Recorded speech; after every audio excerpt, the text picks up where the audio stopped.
right, man. We back for another one, man. What's going on, MD? Peace, peace, peace. What's going on, man? MD checking in once again. Yeah, I got a little bit of time today, so we're gonna try to get one of these free to choose episodes out the way. A bet. Okay. So yeah, this will be part four. Free to choose from the cradle to the grave. They're talking about the welfare state, y'all. They're talking about the welfare state. So don't I know some of us grew up with food stamps and Medicaid. Don't get alarmed. You know what I'm saying? Don't get Right. alarmed. But we talking about it and putting it in the context of how that affects us as a society dealing with or trying to deal with a free market. So Right. that's what we're gonna be dealing with today. We back on the arena, so shout out to everybody that's been checking out the arena and trying to see where we at. I think we back. We live on the arena right now, ain't Yeah. We live. Yep. we? Okay. All right, Yeah. yeah, cool. So yeah, And we back on Facebook. the arena. Yep. And Okay, Facebook. bet. We back on both platforms. Yep. All right, so yeah, we back, man. We had a little hiccup for those that Yeah, man. been wondering where we was at. We was on my channel, which is the MD20. Yes, sir. So go subscribe to that channel as well. We'll be doing simulcast of some of the shows. Like Marina this week will be simulcast over there. And we going as far as the arena cinema, it's gonna be exclusive to the MD20 channel from here on out for the foreseeable future. It may be certain particular movies that we might end up just simulcasting, but for the foreseeable future, we're gonna be exclusive at the MD20 channel. Go and hey, if you haven't go and check it out yet, go check out the last arena cinema we did over there last Saturday. Best in Hell is actually Best in doing hell. pretty good. Oh man, that is a It's good got movie. over 1,200 views now, so I it's a mean, good movie, y'all. well, it's right on time, and considering I guess a lot of people, well, the people who know what's going on in Russia or what happened in Russia will know what time it is. So yeah, that's gonna be. I mean, hell, that's gonna be a given. But then you Right, got right. folks back home talking about Russia's so many miles away, but we ain't gonna talk about that. But yeah, man, we here It's to all man. good. It's all Yeah, good. It's yeah, all yeah, good. yeah, yeah, But yeah. yeah, if you haven't checked out Best in Hell, go check it out on my channel, VMD20. Go sub to that channel. Chances are, if you miss it on the arena, you'll catch it on the MD20 channel. Yeah, But for the foreseeable future, we back over here again. Tuesdays and Thursdays, watch for the suite. Arena this week, Arena abroad. All the other shows, Mornings with Nature Mom will be back over here. And go check out Mornings with Nature Mom. yep, That's also over there on my channel. The past episode, it actually was a compelling discussion. yeah. I wish I would have had more time to dig into that with Nature Mom, but we'll try to do that next Sunday. Oh yeah. I'm So gonna definitely, yeah. I'm gonna yeah, definitely yeah, hold her. I'm gonna hold her feet to that, man. Because yeah, she was just I was like, what the, like what the hell is she talking about? So yeah, man, shout out yeah, to Nature Mom. Yeah, she was. Yeah, she got that in. So we got to definitely address that because I was like, yeah, no hold up, doubt. yeah. So Yeah. shout out to So Nature Mom. so yeah, shout out to Nature Mom. So other than that, we back in rotation, y'all. So we gonna crank out another episode of Free to Choose. This is Free to Choose from the cradle to the grave, dealing with the welfare system here in this country. So I guess without further ado, man, you can go and crank it on up. Actually, I can pull it up, but you can go and play it. Oh, okay. All right, y'all. Free to Choose from the cradle to the grave.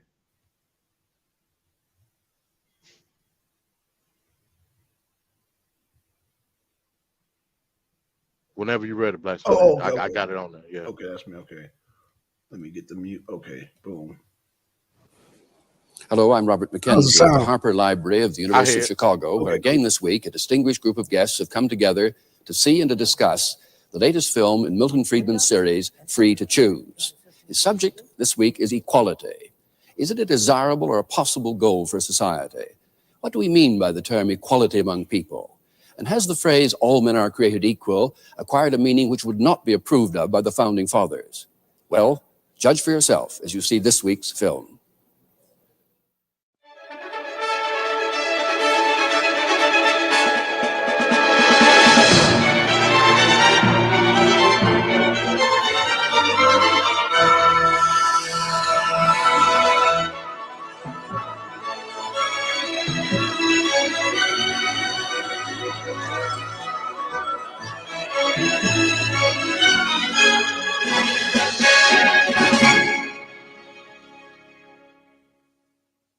It's time for me to get set up for therapy, and I use this room as my office, but the desk is over here. And so when I'm seated at the desk, this is the background. I have my therapy session, which is virtual, and I find myself looking really forward to it nowadays because I found a therapist I really like. I forgot you ain't got YouTube Premium that I loved, but now I look forward to it a lot. Blackson. So gonna hop on that, and I will catch up with y'all in like 30, 45 minutes. Let's talk about therapy. I've been using BetterHelp for the last 3-ish months, and to make it more accessible and affordable for people, I think is pretty necessary. I have loved how easy it is to schedule. I mentioned at the beginning of this vlog that I went through 3 therapists until I found one that really stuck and clicked for me. And I got YouTube Premium, so I wouldn't have this problem. We have to communicate in a way that we get each other. I'd be damned. And they made it so easy to get a new therapist and see which one fit for me. You go online and you kind of like say what you're looking for. Also, like, I prefer male, female, I prefer faith-based or not, all these types of things. And they have over 20,000 therapists online. And so you have access to some that you might not otherwise be able to play the video in your immediate area. And something else that I appreciate is that see, I ain't used to this because I got YouTube Premium. I don't see ads. And I can also chat if I have a really quick question with my therapist, Megan. I'll be down. I love her. Over 3 million people have used BetterHelp. I can't and do so nothing. If that's something you're looking it's for, always on Blackson. Like, I want to try. There you go.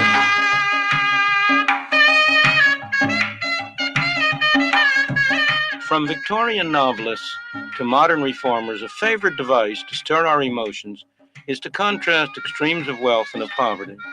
We are expected to conclude that the rich are responsible for the deprivations of the poor. Stop the video, my bad. They are rich at the expense of the poor. Hey, I gave you the wrong video. So I'm actually on episode. I'm supposed to be on episode 5. Oh, this volume 5. Yeah, I gave you the wrong video. This is 4. This is Cradle to Great. Like I said, I had forgot, bro. I didn't know if we had played this one or not. We actually already played this one. Oh, okay. I thought it looked familiar. Right. Okay. Yeah, all right. So I'm finna send you the link of the actual one. That's on me. That's my fault. Okay, tempo. I'm gonna have to go in there and change the damn what you call it too, the title. So I flew. Hold on. I'm sending it to you right now. Okay, no problem. Yeah, my bad. Oh shit, drop my damn. Okay, here we go. Damn, I forgot all about. Okay. So I'm sending you 5. It's called Created Equal. Okay, let me back up. Hold on. I'm sending you 5 right now.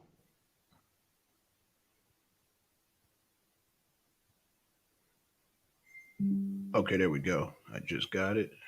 All right, my bad, folks. Technical difficulties, man. We done fluke. You know what I'm saying? We trying to get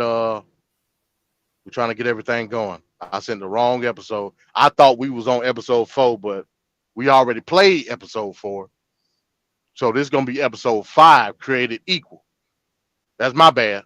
My bad. So wait. And wait. Is it okay? Hello, I'm Robert McKenzie. Pause it. Wait, no, that ain't it. No, that's not it, right? Huh?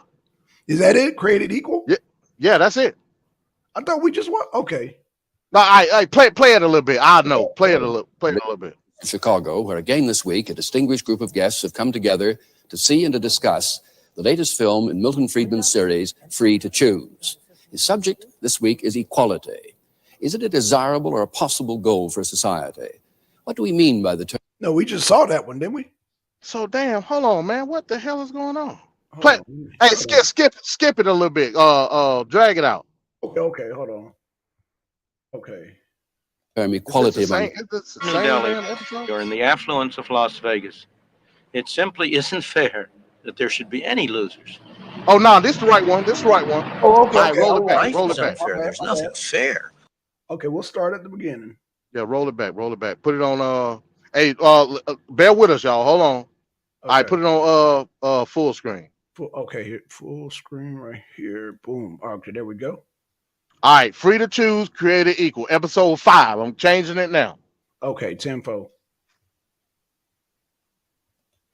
All right, playing it now. Hello, I'm Robert McKenzie at the Harper Library of the University of Chicago, where again this week a distinguished group of guests have come together to see and to discuss the latest film in Milton Friedman's series, Free to Choose. His subject this week is equality. Is it a desirable or a possible goal for society? What do we mean by the term equality among people? And has the phrase, all men are created equal, acquired a meaning which would not be approved of by the Founding Fathers? Well, judge for yourself as you see this week's film.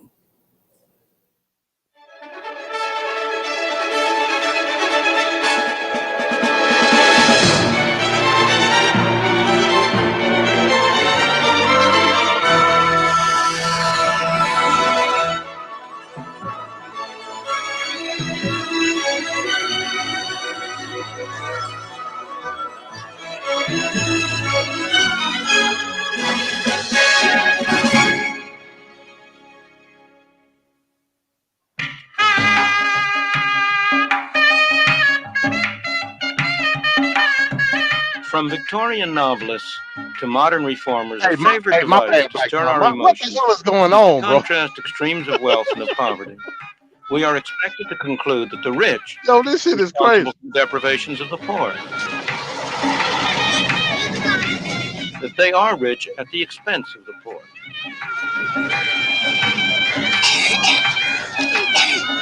It's got to be the right one.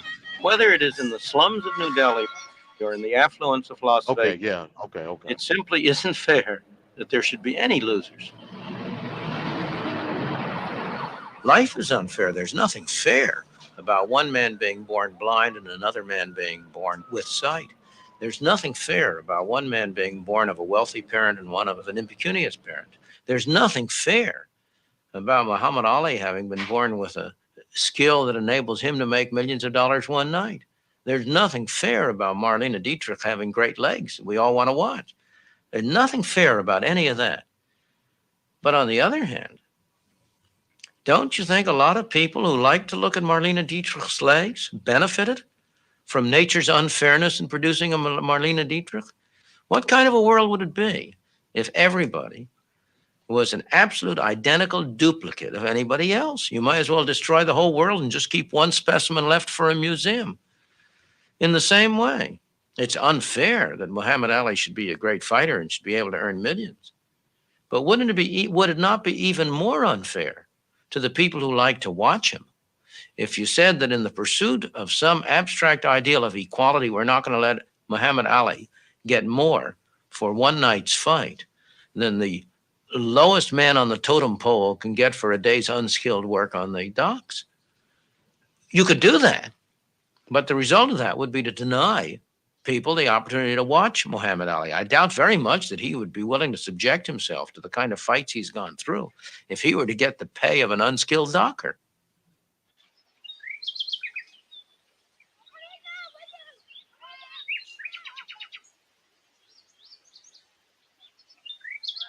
This beautiful estate, its manicured lawns, its trees, its shrubs, was built by men and women who were taken by force in Africa and sold as slaves in America.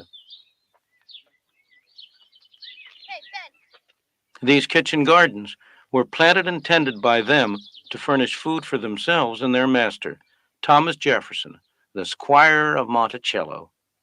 It was Jefferson who wrote these words: "We hold these truths to be self-evident, that all men are created equal, that they are endowed by their Creator with certain unalienable rights, that among these are life, liberty, and the pursuit of happiness."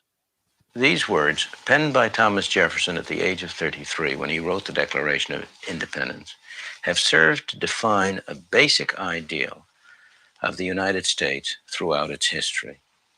Much of our history has revolved about the definition and redefinition of the concept of equality, about the attempt to translate it into practice. What did Thomas Jefferson mean by the words, "all men are created equal"? He surely did not mean that they were equal and or identical in what they could do or in what they believed. After all, he was himself a most remarkable person. At the age of 26, he designed this beautiful house at Monticello. supervised its construction, and indeed is said to have worked on it with his own hands. He was an inventor, a scholar, an author, a statesman, governor of Virginia, president of the United States, minister to France. He helped shape and create the United States. What he meant by the words equal can be seen in the phrase endowed by their creator. To Thomas Jefferson, all men are equal in the eyes of God. They all must be treated as individuals who have each separately a right to life, liberty, and the pursuit of happiness. Of course, practice did not conform to the ideals in Jefferson's life or in ours as a nation. He agonized repeatedly during his lifetime about the conflict between the institution of slavery and the fine words of the Declaration. Yet, during his whole life, he was a slave owner. Recordings just got better. Hey, it's Dana from StreamYard. I'm so excited to announce that local recordings are now available on StreamYard. Have you ever done a recording where your guest just had terrible internet issues? They were blurry, they were freezing, you could almost hardly hear them. Well, with local recordings from StreamYard, you'll be able to download a perfect quality video from your guest after the show. This means that no matter what you or your guest's internet connection is like, you'll be able to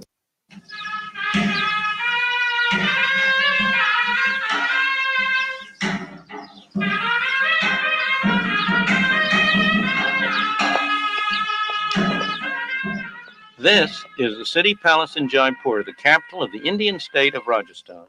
It's just one of the elegant houses that were built here 150 years ago by the prince who ruled this land.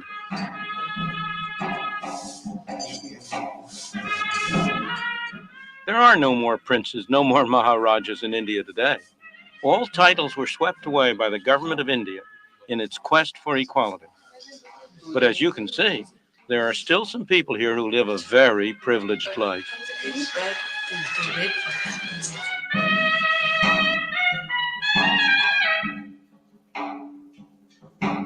The descendants of the Maharaja financed this kind of life, partly by using other palaces as hotels for tourists.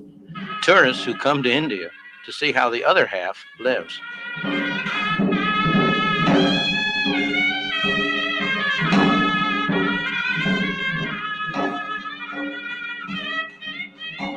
This side of India, the exotic, glamorous side, is still very real.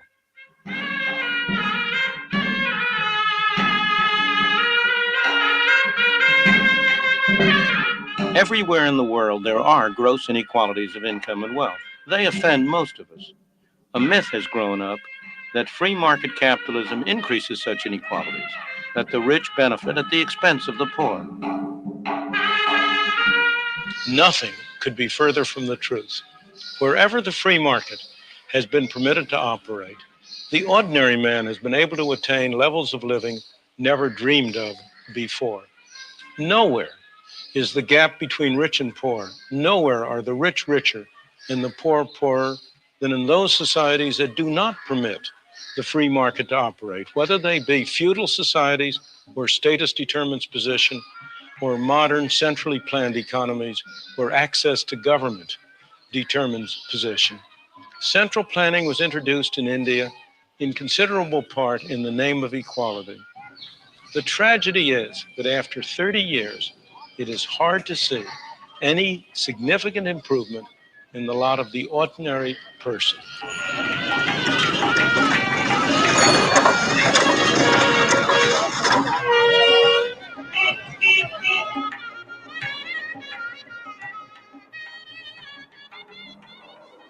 Ever since the end of World War II, British domestic policy has been dominated by the search for greater equality. Measure after measure has been adopted, designed to take from the rich and give to the poor. Unfortunately, the results have been very different from those that were intended by the high-minded people who were quite properly offended by the class structure that dominated Britain for centuries. There have been vast redistributions of wealth, but it is very hard to say that the end result has been a more equitable distribution. Instead, new classes of privilege have been created to replace or supplement the old. The bureaucracy, secure in their jobs, protected against inflation both when they work and after they retire. The trade unions, who profess to represent the most downtrodden workers, but who in fact consist of the highest paid laborers in the land, the aristocrats of the labor movement. And the new millionaires, the people who have been cleverest, most ingenious at finding ways around the rules, the regulations, the laws that have emanated from over there, who have found ways to avoid paying tax on the income they have acquired, to get their wealth and their money overseas beyond the hands of the tax collector. A vast reshuffling, yes. Greater equity, hardly.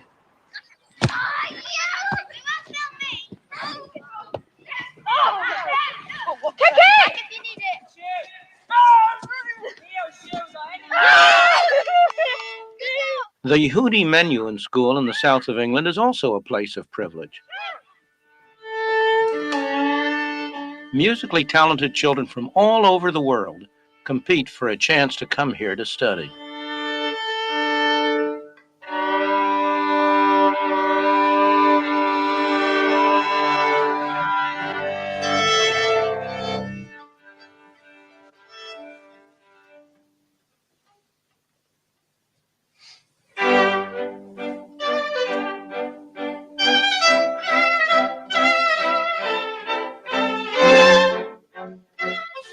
Much of the moral fervor behind the drive for equality comes from the widespread belief that it is not fair that some children should have a great advantage over others simply because they happen to have wealthy parents. Of course it's not fair. But is there any distinction between the inheritance of property and the inheritance of what at first sight looks very different? These youngsters have inherited wealth, not in the form of bonds or stocks, but in the form of talent. That 15-year-old is an accomplished cellist. His father is a distinguished violinist. It's no accident that most of the children at this school come from musical families. The inheritance of talents is no different from an ethical point of view from the inheritance of other forms of property, of bonds, of stocks, of houses, or of factories. Yet many people resent the one, but not the other.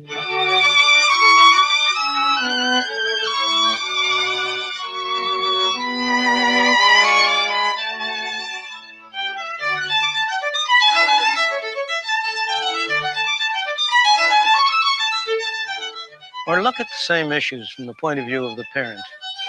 If you want to give your child a special chance, there are different ways you can do it. You can buy him an education that will give him skills enabling him to earn a higher income. Or you can buy him a business. Or you can leave him property, the income from which will enable him to live better. Is there any ethical difference between these three ways of using your property?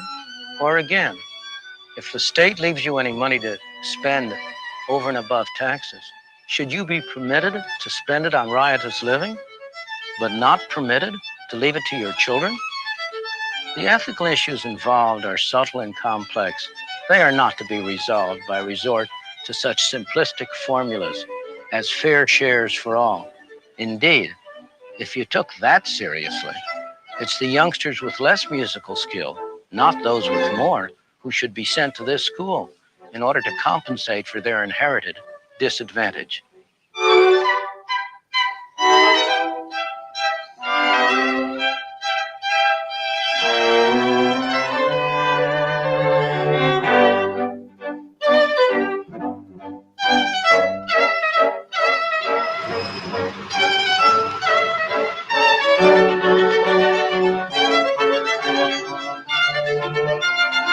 Over the past 6 months, we have been investigating as well as exposing the truth behind all of these food processing plants that have been catching on fire and burning to the ground. the Dutch farmers in the Netherlands protesting against their government, how the people in Sri Lanka nearly starved to death because of a ban on synthetic fertilizers, the push towards having people eat food made out of bugs, and of course, how the price of food on our supermarket store.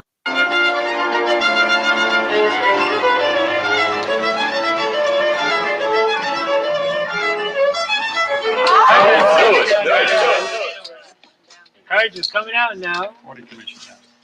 Highways are players saying they have nothing. Banker has 2 draw 1 card players. Draw to be nothing. Can I lose? To tie here, nothing. 320 on the tie. And 160. Against the marker, 1. Hey, banker. 600 there in the end. When the evening started, all of these players had about the same number of chips in front of them. But as the play progressed, they surely didn't. Some won, some lost. By the end of the evening, some of them will have big pile of chips, others will have small ones. There'll be big winners, there'll be big losers. In the name of equality, should the winnings be redistributed to the losers so that everybody ends up where he started? That would take all the fun out of the game. Even the losers wouldn't like that. They might like it tonight.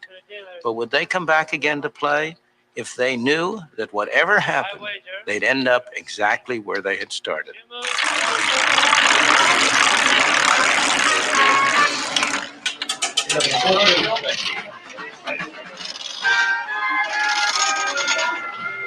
We're only 1 minute away from double jackpot time. When we're in the double jackpot time, watch double jackpot board. With the number of your slot and select your favorite machine, check your screen, and listen to the horn up the countdown. But what does Las Vegas have to do with the real world? A great deal more than you might think. It's one very important part of our life in highly concentrated form. Every day, all of us are making decisions that involve gambles. Sometimes they're big gambles, as when we decide what occupation to pursue or whom to marry. More often, they're small gambles, as when we decide whether to cross the street against the traffic.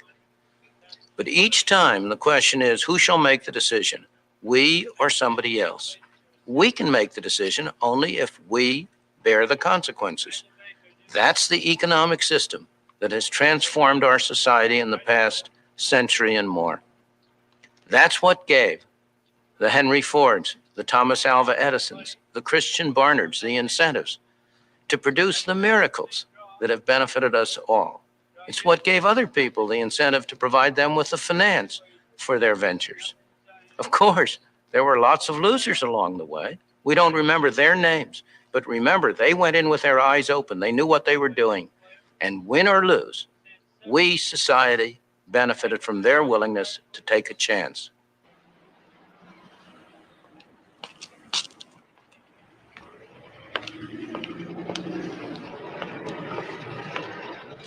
Lance Van Allman has an idea.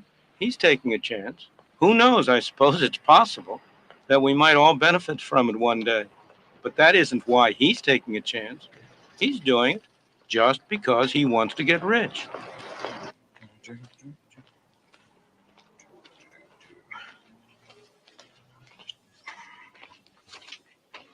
This is his business headquarters in Las Vegas. Empty, except for the idea that he shares with his partner, who will handle the production end of the venture when things really get going.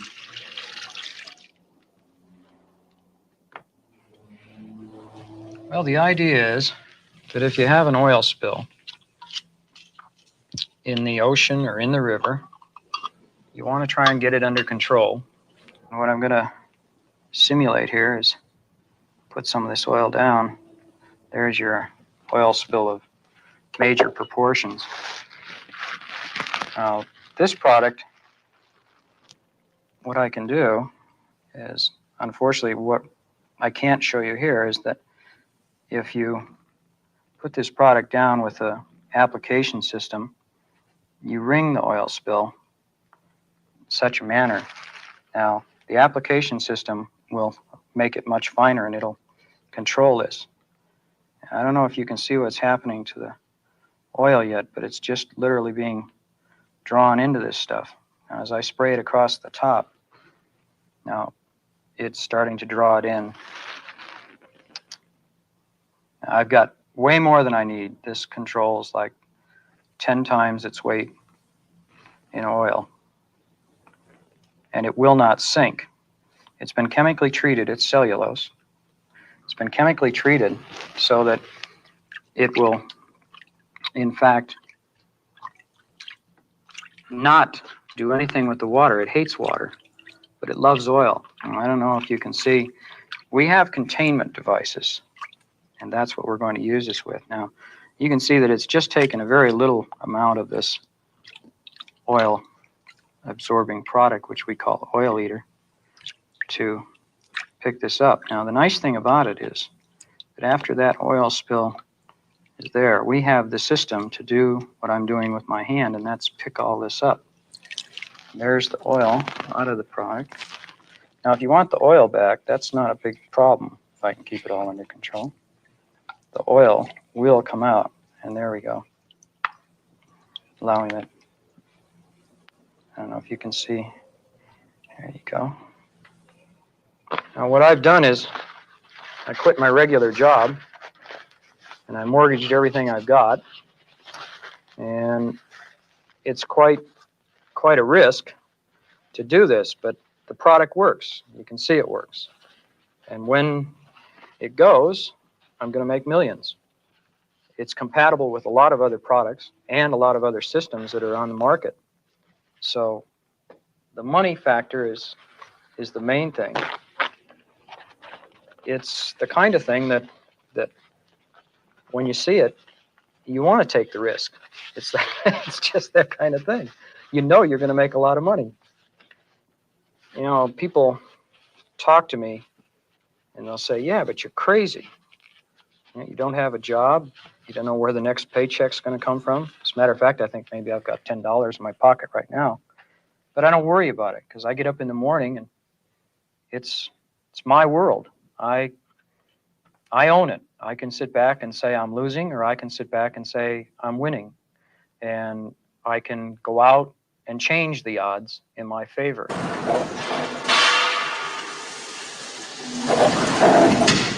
People who are free make their own choices.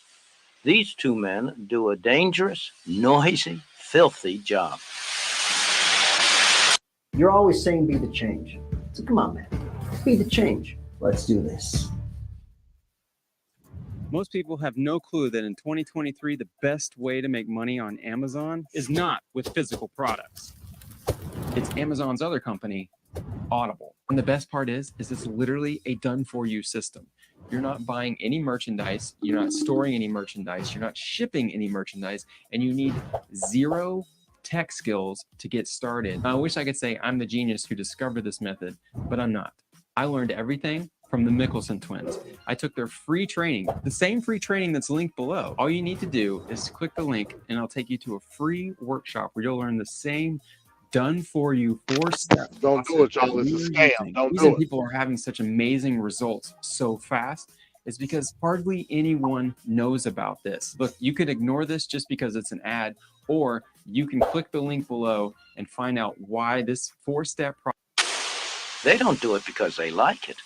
They do it because it's well paid. That's their choice. This young man has given up any thought of a steady, well-paid career in order to take a job on a golf course. He wants to become a professional golfer. It's a big gamble, but it's one that he has decided to take. When people are free, they are able to use their own resources most effectively, and you have a great deal of productivity, a great deal of opportunity. The major beneficiaries are always the small man. The man who has power, who's at the top of a society, he's going to do well whatever kind of society you have. It's the society which gives the small man the opportunity to go his way, which is going to benefit him the most. And that is why, if you ask, where in the world do ordinary people have the greatest opportunity for themselves and their children? It's not in Russia. It's not, on the other hand, in India. It's in places like the United States, like Hong Kong, like Britain as it was, not so clearly Britain as it is. For much of this century, the British have tried to use the law to impose equality, with very indifferent results. The failure of the drive for equality is not because the wrong measures were adopted, not because they were badly administered, not because the wrong people administered it. The failure is much more fundamental. It is because that drive goes against the most basic instinct of all human beings. In the words of Adam Smith, the uniform, constant, and uninterrupted effort of every man to better his condition, to improve his own lot, and to make a better world for his children and his children's children. When the law interferes with that pursuit, everyone will try to find a way around. He will try to evade the law, he will break the law, or he will emigrate from the country. All of those things have happened in Great Britain. There is no moral code that justifies laws fixing prices or fixing wages or preventing a man from earning a living unless he joins a union and submits himself to the discipline of the union, or forcing you to buy more expensive goods at home when cheaper goods are available from abroad. When the law prohibits things that most people regard as moral and proper, they are going to break the law. Only fear of punishment, not a sense of justice, will cause them to obey the law.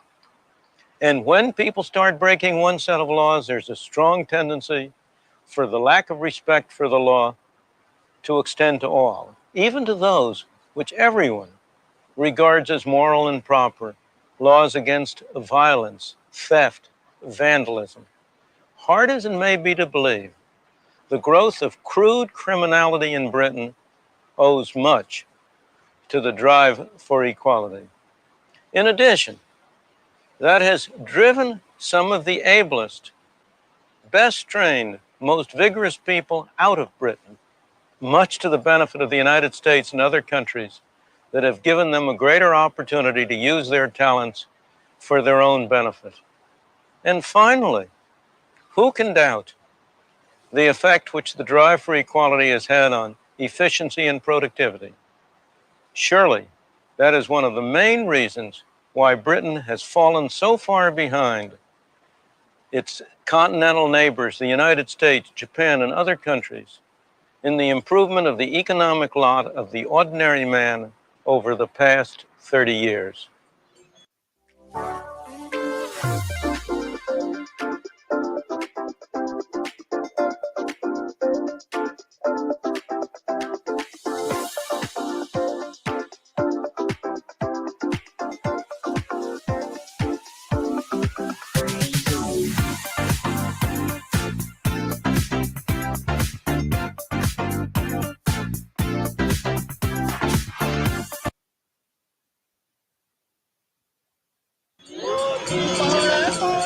Everywhere and at all times, economic progress has meant far more to the poor than to the rich. Wherever progress has been achieved, it has relieved the poor from back-breaking toil. It has also enabled them to enjoy the comforts and conveniences that have always been available to the rich.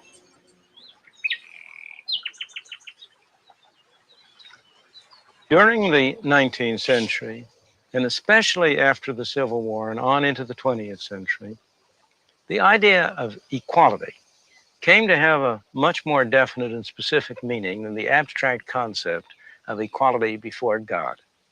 It came more and more to mean that everyone should have the same opportunity to make what he could of his capacities, that all careers should be open to people on the basis of their talents, independently of the race or religion or belief or social class that characterized them.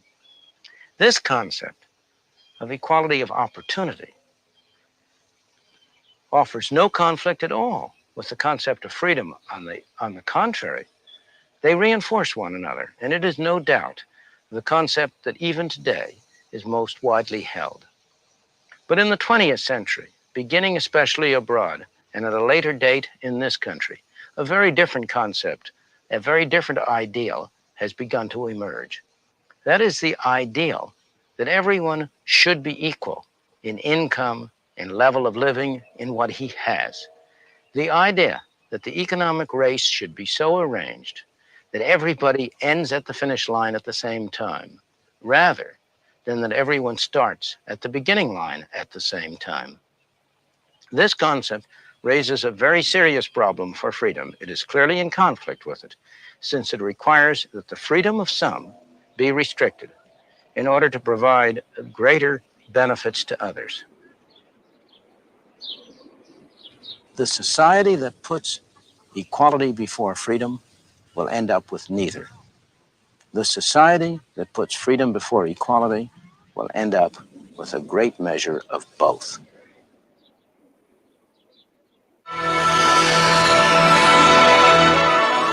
Provocative stuff. And we now join our guests here at the University of Chicago. Mr. Friedman is right that all over the world, people are beginning to stir and are striving for a measure of equality, for a measure of justice. But I think he demeans and trivializes those struggles when he tells us all that we can't all have Marlene Dietrich's legs. Moreover, he confuses us by using the term freedom. I think what Mr. Friedman means by the term freedom is economic license. And economic license, the economic license of those who control property and those who control capital has in fact been a threat not only to equality, but a threat to the freedom of peoples all over the world, and not only in Europe and in the United States, but in Africa, in Asia, and in Latin America. Let me get two other reactions now to that idea, that this new ideal of equality, equality in this world's goods, represents a very serious threat to freedom. Peter J.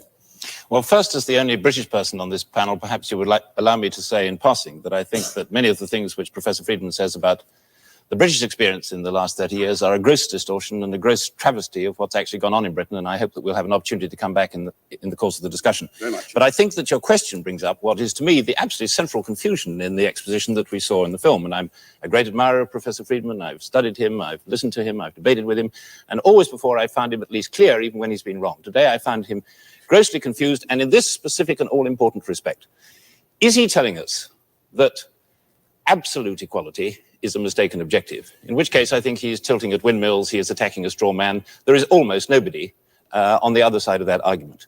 Or is he saying that any concern at all by societies and governments with reducing inequality is mistaken, is not only in conflict with freedom and efficiency and other human objectives, but is absolutely wrong? In which case, I think he's talking absolute nonsense. His arguments tend to support the first rather platitudinous proposition that absolute equality is still less absolute sameness is a foolish and exaggerated objective. His arguments do not at all support the second claim that it is wrong to concern oneself with distribution of income and wealth and reducing inequality at all. First of all, I would disagree violently with the notion that the people are stirring. A very small handful of intellectuals have generated an enormous amount of noise. When I look at opinion polls, particularly if I look at opinion polls of blacks in the United States, most blacks in the United States do not take any strong position in favor of equality of results. In fact, most of the polls that I've seen of blacks put them, if you want to use this expression, very well to the right of most intellectuals on most of these social issues. It is not the people who are stirring, it is a handful of intellectuals. The question is not absolute equality, it's a question of what concept of equality you're aiming at, whether you're getting it absolutely or to one degree or the other. Are you aiming at a concept of equality of opportunity at the outset, or are you aiming at a concept of equality of results? It's also not a question of whether it's material goods only, whether it's material goods, status, or whatnot. Again, the same question comes back. Are you thinking about equality of opportunity, prospective equality, or are you thinking about retrospective results at the finish line? And I think that's the crucial distinction. What I mean by equality is the concept I would like to see pursued is a concept that Tom Sowell just discussed of equality of opportunity. The concept that increasingly is being taken up by the intellectual community is equality of results. Now, nobody, and I agree with Peter, nobody means identity. Nobody You said so on the film. You said so yourself. Absolutely. Nobody. All that argument about we produce one human prototype and put him in the museum, that's exactly what you said. Nobody, when you press him, will say he means identity. And yet, if I take the logic of their argument, almost all the logic of such arguments proceeds as if identity were achievable, as if there were some way in which you could measure individual equality. As Tom Sowell was saying, you have to ask, in what direction are they moving? See, the fundamental distinction between you and me on this, I believe, is a very different one. I think there's all the difference in the world between a social or governmental system in which 90% of the people tax themselves to help 10% who are in distress, and a system in which 80% of the people in the middle try to tax the 10% on the top in order to help the 10% at the bottom. What you end up doing is you end up, Mr. A and B in the ancient story of the forgotten man, you end up with A and B imposing taxes on C to help D, and some of it, after all, in the process, gets in the hands of A and B. You're dodging the fundamental issue which was brought up by Tom Sowell. Are you saying to us that the only form of equality that one's entitled as a society, in your view, to be concerned with is equality of opportunity, and any concern with inequalities of result is illegitimate, that any inequality, however great, provided it's thrown up by a free market system and not by a caste system or a feudal system of which kind you disapprove, that any concern with that is wrong? Are you saying that, or aren't you saying it? Because it's all important. Concern with whom? By whom? Concern by the society. The society doesn't have concerns. It has governments, it has laws, it has parliaments. Only people have concerns. People do certain things through government. And I'm not going to talk about society having values. Society doesn't have values. People have All right. values. Is it wrong for people to be concerned about inequality? It is not wrong for individuals in their private capacity to be concerned. Anybody who is really concerned can do something about it on his own. Is it wrong for them to elect governments which do something about it? You yourself It's not wrong for them to elect. You yourself have supported a negative income tax, which is a way of doing something about inequality. It's not wrong for us to do something through government about distress. Yeah. But there's a fundamental distinction between relieving distress and doing something about inequality. I see no justification whatsoever for cutting down all the tall trees in order that there be no tree in the forest that is taller than another. When you say that it is wrong for government to intervene in the free enterprise system to do something about inequality, you evoke a model of a free enterprise system which does not exist and has never existed to a significant extent in history or anywhere in the world. That so-called free enterprise system has always used government. The entrepreneurs of that free enterprise system have always used government. And the question that you raise is whether other people can use government to achieve their ends. The free enterprise system, as it is spread around the world, as it is spread to Asia and Africa and Latin America, has spread through the force of arms, among other things. And those arms were wielded by governments. That was government intervention under the name of the free enterprise system, but a government intervention which destroyed the freedoms of many people, not least of which are the people of Chile. I agree with you that everything called free enterprise is not free enterprise. I agree with you that many things have been done under the name of free enterprise that are not consistent with free enterprise. I agree with you, and we stress over and over again in this series that whenever businessmen have the chance, they will, of course, use government to pursue objectives which may or may not be in the interest of the public at large. But you always are talking about mixed systems, and I challenge you to find a single example in history at any time of any society where people have been relatively free, and I don't mean merely what you call merely economic freedom. I mean freedom in the full sense. I mean freedom of individuals to pursue their own objectives, their own values, to live their lives. I want you to name me any society in which you've had any large measure of that freedom, where capitalism and free enterprise has not been the predominant mechanism for controlling economic activity. Not the sole mechanism, but the dominant one. I want you to name me one exception. Your conception of freedom, does that apply in Chile today? Where the Chile is not politically free. Chile today does not have political freedom, and I do not condone, but let me go on for a moment, if you will. You raise the question, let me answer it.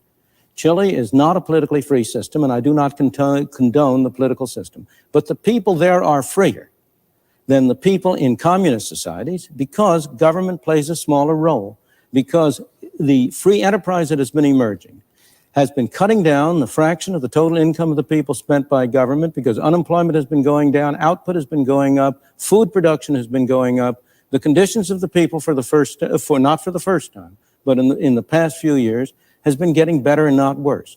They would be still better to get rid of the junta and to be able to have a free democratic system. What I have said, and what I repeat here, is that it's a necessary condition. You cannot have a free society, in my opinion, and I know no counterexample, and I challenge you to produce one, You cannot have a free society unless free enterprise could be hold Chile, plays a we won't get substantial beyond that. role. Let me come back, though, to your theory of equality, Milton, because I'm confused about it. You say there is a widespread demand for equality of material condition. Absolutely. Now, I don't know of a political party in a democracy that advocates that kind of equality. Well, I look at I challenge you to name one, a major party in a democracy which is advocating the kind of equality you've presented as a major threat to freedom. I'm perfectly willing to take your Labor Party.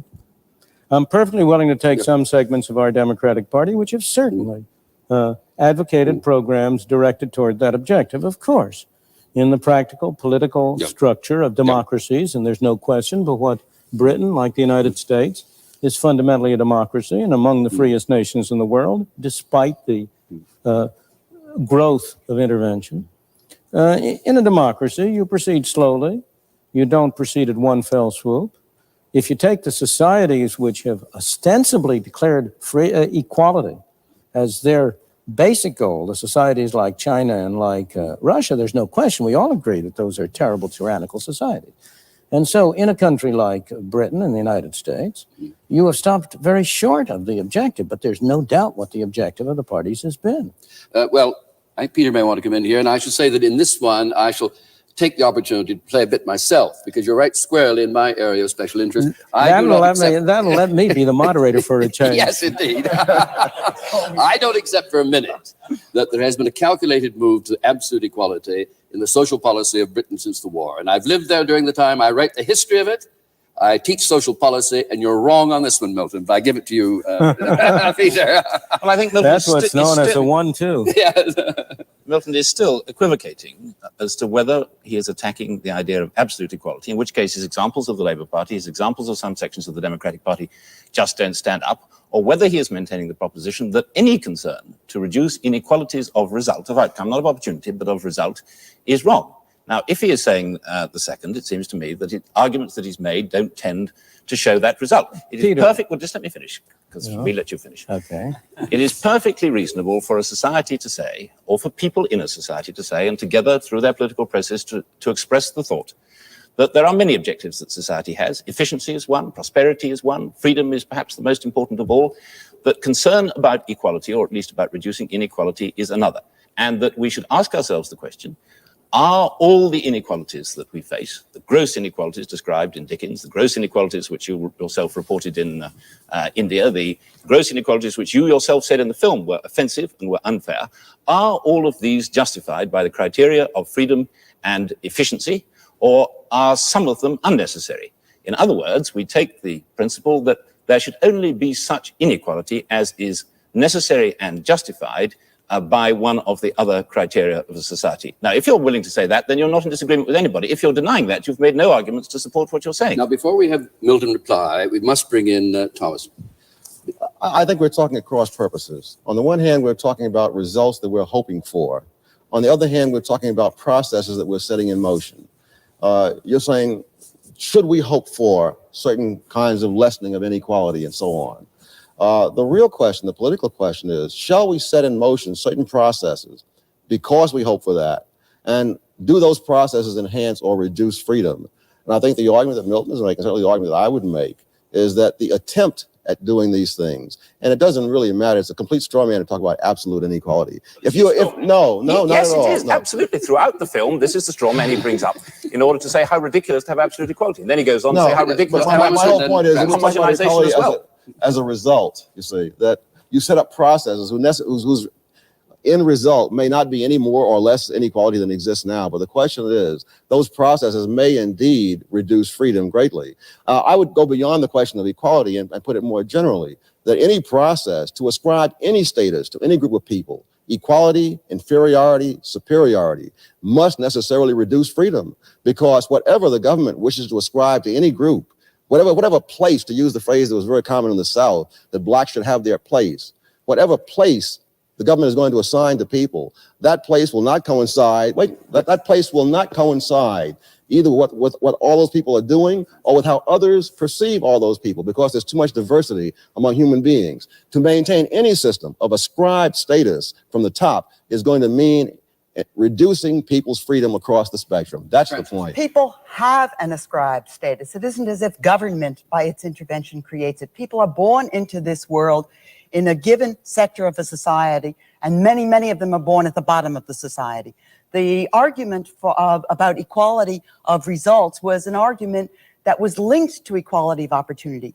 People recognized that unless there was a degree of equality in a degree of enough food, enough security, access to education, unless these things were available to all children, then equality of opportunity was merely a mockery.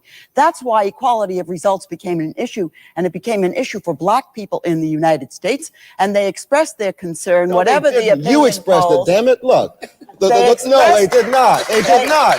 They Damn it. expressed Finish it and then reply. They expressed their will by their extraordinary participation in a protest movement that began in the late 1950s and didn't end until I the have 1960s. never.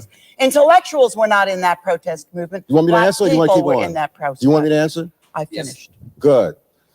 Black people have never supported, for example, affirmative action, quotas, anything of that sort. Wherever polls have been taken of Black opinion on such matters of should people be paid equally or should there be this or that, Black people have never taken a position that you describe. So it is not a question of what Black people chose to do. It's what you choose to put in the mouths of Black people. It is what you choose to project. It is not what any Black people have ever said anywhere that you can put your It's finger what you on. choose to put into the mouth of the pollsters, as far as I can see. I If you look put in at the the mouth of the leadership of the pollsters? Black community, Like most people, I have never seen a pollster. if you look at the leadership of the Black... But I want to go back I want to carry it back to the earlier point. Number one, there's no question about what equality of results, if it comes about through a framework of freedom, is a desirable result. Number two, I argue in the film, I've argued here, that in point of fact, you get greater equality of actual results by a system under which people are free to achieve unequal results. That for the poor people of the world that Francis Fox Piven was talking about, the most effective mechanism for enabling them to improve their status is not a governmental program which seeks to ascribe to them certain positions, which seeks to provide them with certain goods and services, but a governmental program which tries to eliminate arbitrary barriers to advancement. I would say that in this world, the greatest source of inequality has been special privileges granted by government. That government, you may talk a great deal, there may be a lot of talk about how we're going to eliminate inequality. But if you go back to your case of Britain, is there any doubt that one of the effects of governmental intervention in Britain has been to create new opportunities for special classes?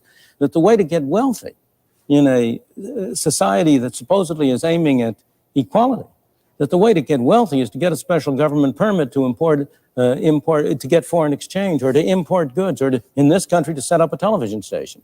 Those are the ways in which you get inequality. Well, I think, Milton, you grossly misrepresent the British experience, and here perhaps I might make the points. First of all, the burden of taxation in Britain is lower, and has been for many years, than in any other of the countries of the European community, the overall burden of taxation. Secondly, you will immediately come back and say, but the marginal rates of personal taxation have been extremely high. Perfectly true, but not as high as they were in the United States until the early 1960s. It's interesting to note in passing that when the United States reduced its 90% maximum personal rate to 50%, the rate of economic growth in the United States, and I'm not suggesting cause and effect, fell from the previously very low rate of 2.5% a year to about 0.4% in the period since, so that any notion that there is an absolutely one-for-one relationship between the degree of personal taxation and efficiency is wholly mythical. Well, Thirdly, I tell you what you can do with statistics. Well, you ought to look at the facts. It's easy to make glib remarks about statistics. Look at the fact that in Britain, over the last 30 years, during which period, according to you, Britain has been crushed by egalitarianism, whereas the United States has been soaring away in a glorious state of liberty, the rate of economic growth in Britain has been faster than that in the United States. How do you explain that? First of all, I have to look at what the figures mean in Britain. I have to look at the way in which you ought to look at them. I have looked at them, and you realize that in judging output in the government, that's judged in terms of cost, not in terms of product. And what I really ought to look at is not the rate of growth of GNP as the statisticians measure it, but the consumption available to people in forms which, as people value it, ultimate consumption. If I look at that, I get a very different picture. The statistics are very, very, as you know very well, are very easy to use. They can be used to throw light, or they can be used to cast confusion. One should look at facts. I agree with you. Facts are that the amount of goods and services consumed by the government as a proportion of the national output are no higher than Britain than they are in the United States, and haven't been any time since the war. They have risen very sharply. Which may be the explanation of the low rate of growth in the United States. They have risen very sharply. It has risen very sharply in the war. In both Since the war, in both countries. It is higher in Britain than it is in the United States, properly 25% measured. in both cases. The proportion, excuse me, I want to take total, excuse me, that again is a statistician's nightmare. No, we have to look at total government spending. You were the one who was talking about whether or not people have freedom to choose how their money is spent. The transfers, which is pensions and other payments from government, leave the freedom as to how the money is spent in the hands of private individuals. It's only the direct consumption of goods and services where the bureaucrats are making the decisions. It leaves the decision for freedom in the hands of the recipient, but yes, not in the hands gentlemen, back in my chairman's role, can we leave the statistical debate? Fascinating, I'm sure it is. I want to make the point, Milton. It seemed to me, and I am not British, I'm Canadian, having lived a great deal in the UK, it seems to me that you really have most unfairly used the UK as a whipping boy in the last third of your film. Because you say for much of the century, the British have tried to use the law to impose equality. Now, the Conservatives have been in office for 65%. I am not a partisan. I am not a partisan. Let me finish it. There have been 3 majority left governments in Britain. And it is not the case at all that, unlike other parts of Europe, there have been consistent policies aimed at equality. Taxation is lower. There's no wealth tax. There's a wealth tax in 8 other Western European countries. Capital gains tax came in only 10, 15 years ago. But let me take your case. First of all, conservative labor, that's not the issue. I have argued again and again. I do but again. The Conservatives not pursued equality. I do in a book which is associated with this series. I make the point that the policy of Britain in the past 60 or 70 years owes more to the philosophical idea of the Tories of the 19th century than it does to the ideas of Karl Marx. In the United States, in the 1930s, the Socialist Party never garnered more than a few % of the vote, but it was the most influential political party in America because its policies were adopted by both the Republicans and the Democrats. In the same way, what you have to look at is not whether the Conservatives or the Labor Party is in power, but what were the basic philosophy and ideas, the ideas of Fabian socialism, of Tory paternalism, were being affected by both the Tories and the Labor Party. Really, there will be some very surprised Tory politicians and some very surprised voters to hear what you say. But let me give you another example of the way you're playing fast and loose with the facts. You talk about crime in Britain. I mean, crime in Britain is a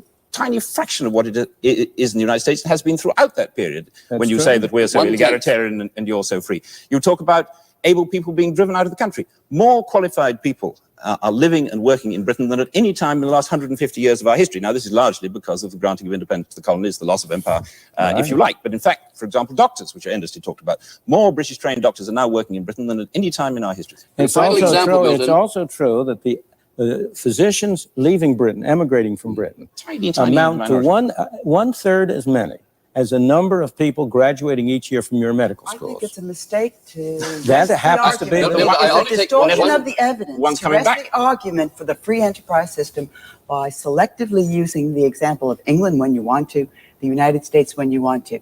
The test of your argument about the free enterprise system and its capacity to produce both freedom and greater equality, to relieve poverty, the test of that argument has to be made everywhere that the free enterprise system has been extended, has penetrated. The test of your argument is not only in what happened to England and the ostensible decline or not the decline of the English economy or what happened in the United States.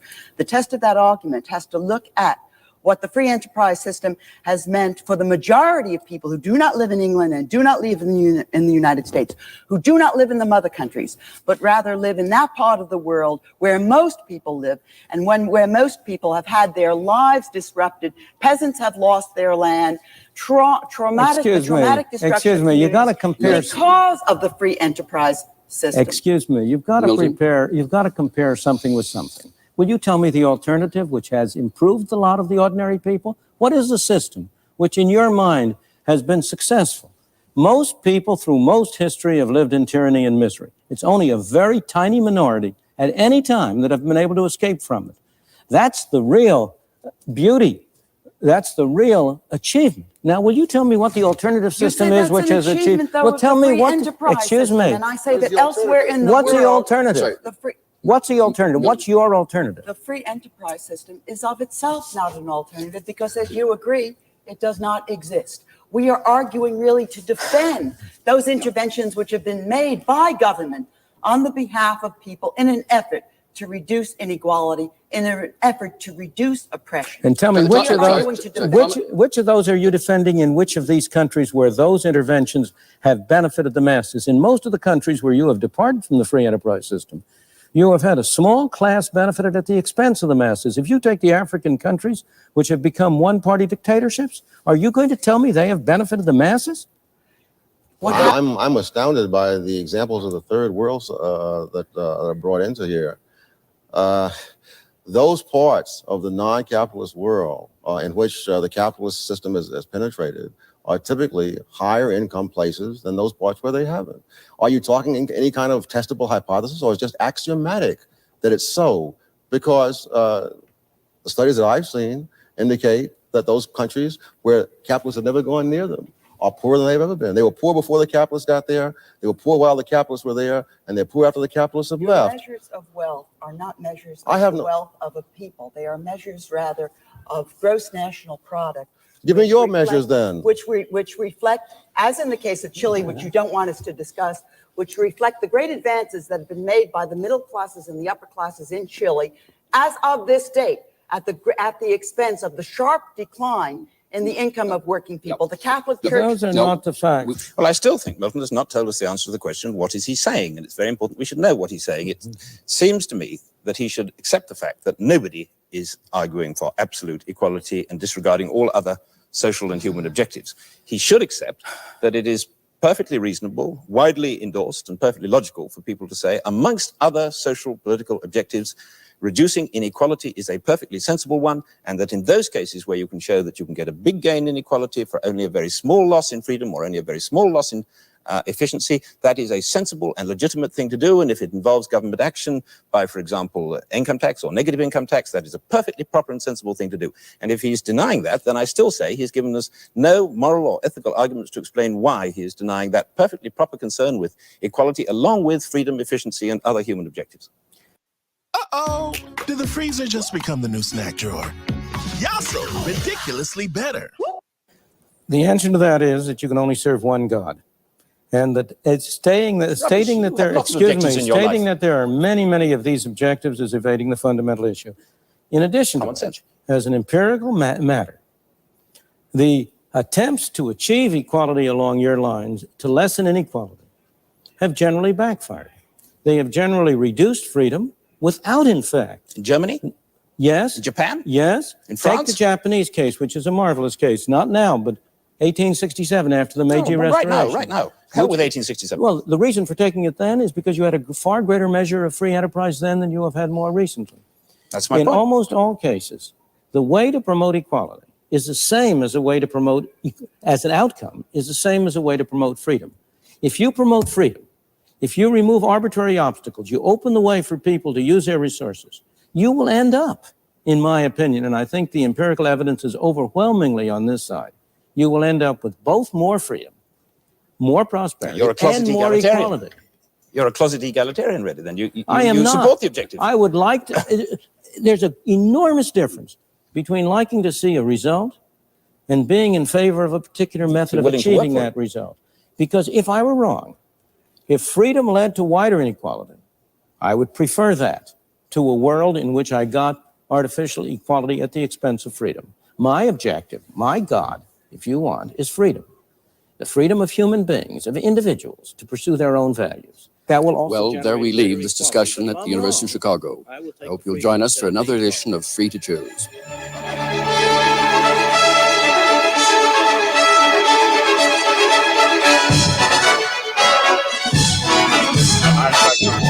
Each year, billions of dollars are pumped into the education system. But how many parents are really satisfied with the schooling their children get? Teachers, children, parents.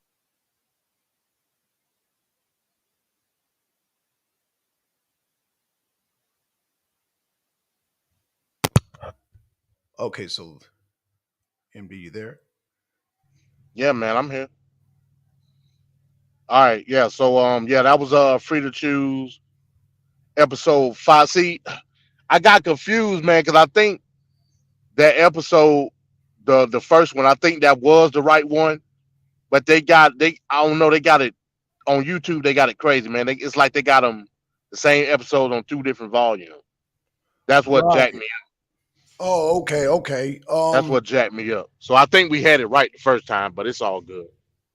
Is there a channel that don't have all these damn ads? These ads were killing me. I mean, that's the Free to Choose network, man. I keep forgetting. See, I got YouTube Premium. I don't see no ads. Oh, okay. You know what I'm saying? So Oh, you don't I don't get ads at all. I pay for YouTube. You know what I'm saying? So okay, tempo. Yeah, but no, yeah, man. It's all good, man. We got the gist of what was going on. So yeah. So essentially, what they was talking about here is created equal. What does created equal mean? I sent you those 2 definitions because that debate to me this the best episode out of the whole series to me. Right. Because they was trying to jip Milton Friedman in the debate to try to say, oh yeah, like what you really pushing is damn, I can't even say it right now. Egalitarianism. Yeah, egalitarianism. And no, he was like, no. That's why I sent you the definitions when it comes to equality of opportunity, right, versus the equality of results or equality of outcome. What a lot of people, even with the conversations that me and you had, Blackson, with other different people, when it comes to the whole concept of equality, a lot of people view the equality of results. I don't think they know that they're doing it, but they're doing it. They don't. Yeah. The when it comes to the equality of results, meaning that at the end of the day, everybody should have the equal amount of shit. Period. You know what I'm saying? Yeah.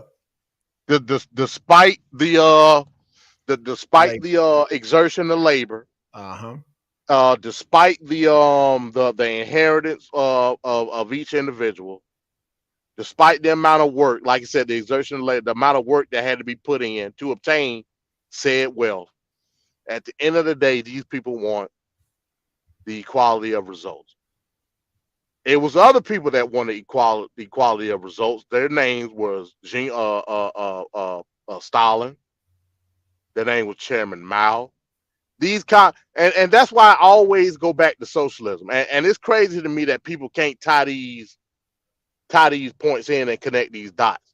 Right. Whenever you talk to a person that talks about or try to bring this anti-capitalist jargon to a conversation, when you ask them, do I supposed to have the same shit that you have? They just go from there. You know what I'm saying? That's really all you got to do. Cut through the chase. Yeah. Yeah. Cut the bullshit out. Am I supposed to have the same shit that you got? You tell me yes or no. And depending on their answer, then we can have a conversation. Okay, what are we talking about at the end of the day? What like Milton Friedman said it. What government intervention or what's the level of government intervention in the terms of solving the inequality problem? What is it? Tell me what it is. Now, in the case of what Milton Friedman was saying, hey, look, if everybody has the opportunity to strive for their own self-interest, what does that mean? Then you know a lot of the pro-black pseudo collectivists will say, oh well, that's what I want, brother, and we all should have equal footing with the white man. Well, what does that mean? Right. What is equal footing with the white man? Tell me what that is. And then they'll say, oh well, the white man got this, white man. Now, in the terms of this is why I go back to reparations. This is why I talk about reparations in the way I do. I never speak about reparations as some form of equality, even though one of the greatest books of all time, in my opinion, From Here to Equality by Sandy Darity. I live by that book. But the equality is there from the opportunity, not the result. Me getting a check from the government based on something that's owed to me is not me asking for a result or outcome of equality. It's not. It's the launching pad of the opportunity to obtain the equality that I'm supposed to possess in this country. A lot of people don't look at it that way. You know what I'm saying? Even to a lot of pro-black Negroes, they don't even look at it that way. Right. They look at reparations as, reparations is handout. A handout. That's how they look. Right. The type of person that I am, I can politicize it to a point where I know reparations ain't no handout. Right. Reparations is the collection call at the end of the day. That's all it is. You know what I'm saying? From the sense of the equality of opportunity, not the equality of the result.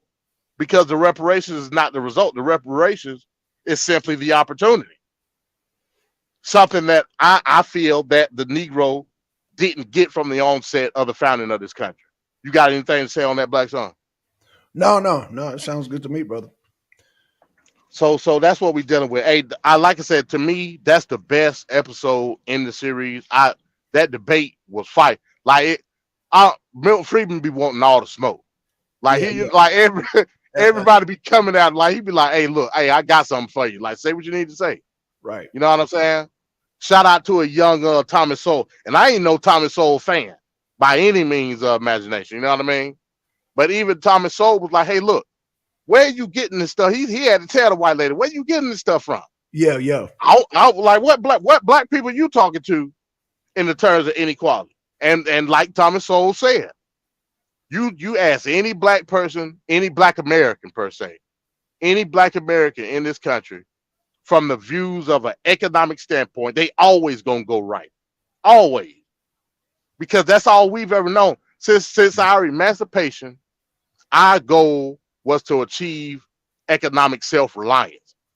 We done had the foot on the gas ever since 1865. How you gonna tell a black person that the government is in charge of your equality economic? You can't do that. That they didn't even think that when reparations was on the table. Mm-hmm. They knew reparations was the launching pad.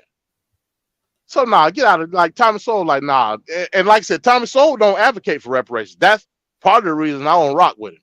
But even from the sense of not advocating for reparations, you still can't take away from the economic achievements of black folks. Again, like I said, if we're gonna put it into today's time, 2023, all the shit that we say about the racial wealth gap, all the shit that we say about the low income status of black Americans, only 19% of those people are under that poverty line. So what are we really talking about?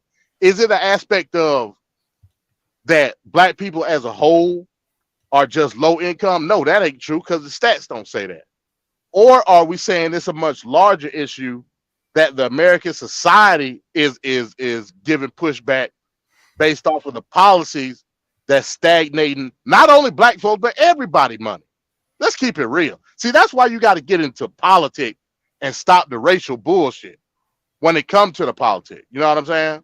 Right. It ain't just you that's hurting, black man. It's every damn body under the policies that undertake our economic freedoms. I shouldn't be paying damn near $4 a gallon for no fuel. I shouldn't have to be. You know what I'm saying?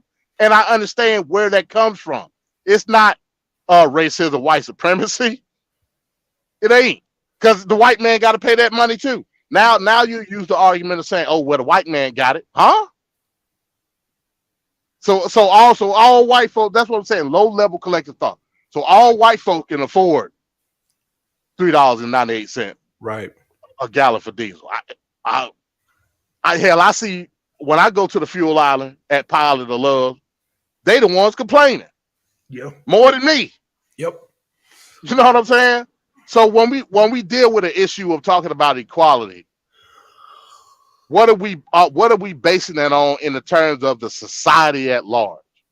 And I think we got to get out of this racial bullshit and take it to what is the status of not only the black middle class, but all middle class. Mm-hmm. We got to do it. You know, I don't give a damn how racist you. I don't care. I tell you what ain't racist is goddamn Lincoln in my back pocket. You know, it ain't racist. You know what I'm saying? My $5 bill don't hate your $5 bill. Right. But both our $5 bills hate the gas pump. You know what I'm saying? That's right. Both of our $5 bills hate, or both of our paychecks hate the taxes being implied to certain programs that we basically double dipping in. Like, come on, like let's keep it real. We have to understand what a free market is, and what the free market could do for all people. The free, I put it to you like this: from studying this free market capitalism shit, I think if we lived in a true free market, I think that would be enough to uplift the black society as a whole without reparation. If it was a true free market, because that would enable us to finally compete and not have to work on a low level basis when it comes to what we do in our communities. You know what I'm saying? The reason we can't compete within this mixed economy now is the reasons why we got Arabs and Persians in our own community selling us liquor and shit. It's the same thing. It's the same as that thing. What would happen in a true free market if we had access to all of those industries? You wouldn't have to worry about the Arab man selling you 50-cent loose cigarette no more. You could do it yourself. You know what I'm saying? Right. And you would be able to do it on a more even keel price wise with the Arab. You know what I'm saying? Hell, you probably even do it for cheaper. So yeah, that's what this episode was about. Like I said, I just wanted to knock that out real quick and get that one on out the way, man. And yeah, we'll be back tomorrow for Arena this week. You got anything else before we close it out? No, that was it, man. Yeah, I enjoyed that debate.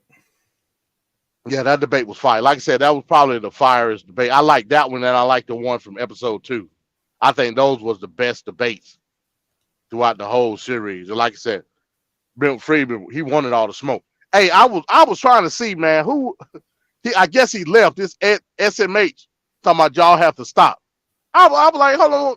I was going to put the link in the chat, like, hey, like, speak your mind. But they left, so it is what it is. It's just a troll. Yeah, just a troll. Yeah, I mean, hey, let us know what you disagree with. Let me know. You know what I'm saying? But it's all good. It's all good. But hey, we'll be back for the next episode. Oh, yeah. Maybe we can catch you then. You know what I'm saying? Maybe we can catch you there. And real quick before I go, please understand this concept of like true free market capitalism, it don't even exist. You know what I'm saying? Like keeping it real don't exist. United States ain't 100% free capitalism. We know that because we got food stamps and shit.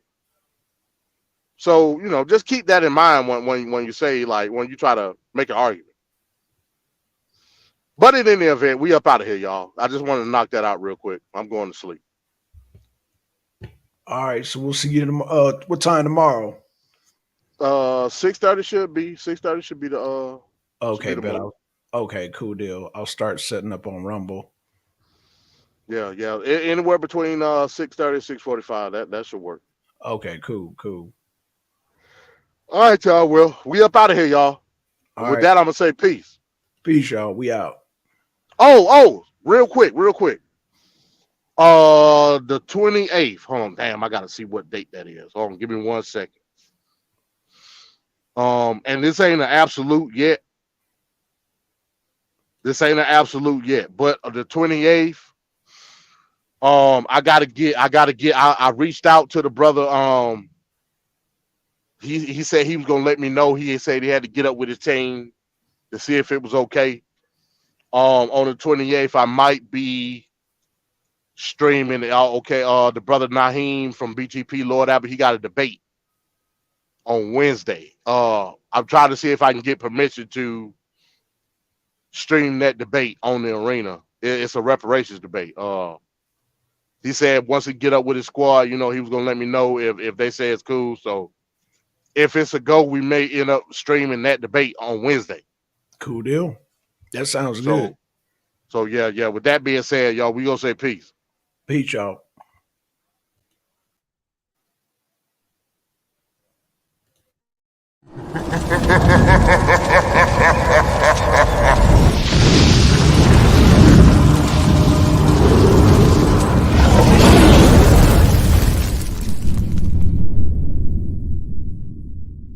The Arena